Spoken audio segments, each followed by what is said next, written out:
Oh, hi! Fancy seeing you here. Well, it's a beautiful snowy day here in Conover, North Carolina. And just outside our home, the beautiful snow laying in the woods. And we are enjoying a beautiful God-given snow day. And we want to invite you to consider the treasures of the snow with us.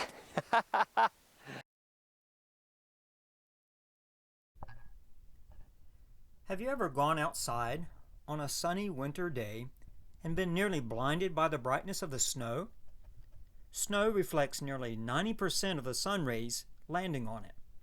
This keeps the snow cooler, resulting in a slower melting rate.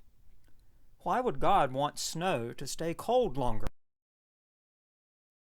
Keeping the snow cool is important because it stores much of the water that we need for later use. When snow does melt, it is usually gradual, making flooding minimal. As the snow melts, it slowly percolates into the ground, making the ground ready for spring planting. God designed snow to hold the water until it needed to be released. Water stored as snow protects the earth from massive erosion that would take place if all moisture fell as rain. Snow acts as a fluffy, insulating blanket for plants and creatures underneath the snow, shielding them from the harsh winter temperatures. It can be 20 degrees Fahrenheit warmer near the ground under snow than in the air above the snow. Falling snow cleans the air. Every snowflake captures floating dust and other particles as it begins to crystallize and fall to the earth. You may have noticed after a snowstorm that when you take a deep breath, the air smells clean and crisp. It's almost like the falling snow vacuumed the air for us. The whiteness of snow is also a wonderful metaphor of God's cleansing of our sin. God cares for our soul and desires for it to appear as white as snow and not full of sin's crimson color. Accepting Jesus' sacrifice on our behalf is what brings this cleansing to our soul, making us appear as white as newly fallen snow.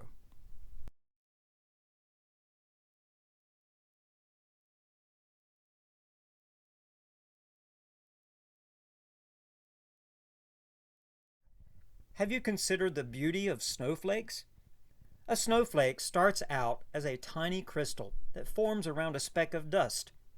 As the water droplet freezes, the crystal starts to develop its 6 sides. As moisture is drawn into the crystal, the 6 branches begin to grow. As each snowflake is blown around in a cloud, they encounter different temperatures and moisture levels, resulting in no 2 snowflakes looking alike. If it is extremely cold, for example, below minus 40 degrees Fahrenheit, diamond dust snowflakes form. As the temperatures increase, different shapes will form: dendrites, prisms, or hollow columns. Researchers are still mystified why the shape of snow crystals varies widely with temperature. Humidity also is a factor. The more humidity present, the more complex the design. The average complex snowflake is made up of 100 ice crystals. The number of ways these crystals can be arranged is staggering. The possible arrangements of these 100 crystals is greater than the total number of atoms in the universe. Thus, it's unlikely that any 2 complex snow crystals since the flood of Noah's time have ever looked completely alike. Every snowflake is truly unique.